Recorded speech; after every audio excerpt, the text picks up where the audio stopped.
Hello, my name is MG Leonard, and to celebrate my brand new book Spark being published, I would like to read you the very first chapter to give you a little taster of what kind of excitement you might find within the pages of this book. So I hope you're sitting comfortably, because chapter 1 is called Zombie. A soul-chilling howl paralysed Jack as he entered Abe's wood. The hairs on his body lifted as a scream reverberated through the trees. It was a horrible sound, writhing with tones of fear, pain and agony. It sent birds bolting skywards, seeking safety in the clouds. Alarmed, Jack cautiously peered along the path, scouring the browning bracken beyond the east gate for any signs of a monstrous hellhound. Without taking his eyes from the path, he bent down and picked up a stick that was lying on the ground. What had made that unearthly noise? Jack felt like he was stepping into one of his own fantasies. In his most frequent daydream, a dangerous, dishevelled army of the undead would hunt his friends across an apocalyptic landscape, desperate to dine on their flesh. Twitch, Azuru, Ava, Tippy, Terry and Tara would get trapped with their backs to a wall. They'd be about to have their limbs torn off and gnawed on like barbecued chicken wings when Jack, seeing his friends in danger, would vault over the wall, dropping down in front of them in a superhero pose. Armed only with a golf club, he would fight the flesh-eating zombies, defeating them in a gruesome battle and saving his friends. Well, at least I'm wearing my boots, combats and camos, Jack thought. I can always run and hide. He raised the stick high above his head, wishing it was a metal golf club. "Here, zombie, zombie," he called softly, creeping forward. Come out, wherever you are." He approached a clump of ferns beneath an old oak tree. Something was in there. He could sense it. "Let's make a deal. I won't decapitate you if you don't bite me." The reply was a vicious noise, like fat crackling in a wet frying pan, followed by another banshee scream. Warily, Jack parted the fan of decaying ferns with his stick, jumping backwards as his ears were assaulted by a harrowing shriek. Just for a second, he had glimpsed the shocking sight of a ginger cat, eyes wide, ears flat against its head, blood all over its haunches. "Not a zombie, then," Jack said to himself, trying to calm his hammering heart. He sat down on the ground in front of the cat's hiding place. The undergrowth vibrated with a low growl of warning. Zombie Cat wasn't going to let anyone touch it. What should he do? The cat needed help. He could see that. Should he go to the hide where his friends were meeting to plan the half-term holiday? It would take at least 20 minutes to bring them back here. And in that time, Zombie Cat might move, or whatever attacked it might come back to finish it off. Jack wished that Twitch were here. He was Jack's best friend and leader of the Twitchers, their birdwatching squad. He was brilliant at handling animals, even cats, which he didn't like because they killed birds. What would Twitch do?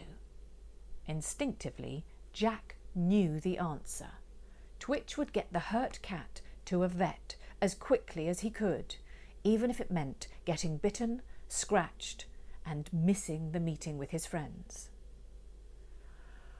"Okay, zombie," Jack said softly. "You're going to have to trust me."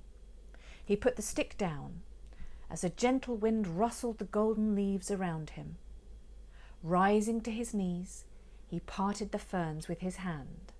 The cat howled and spat, baring its teeth, hunkering down as if it were going to pounce. Ignoring the noise, Jack peered at the cat's injury, grimacing at the sight of fur matted with congealed blood. The cat's left hind leg was hanging at an odd angle. It couldn't have run away from him even if it wanted to. He studied the poor moggy. It didn't look like it had been in a fight. There were no claw marks or any other injuries. And it couldn't have been hit by a car. They were too far from the road.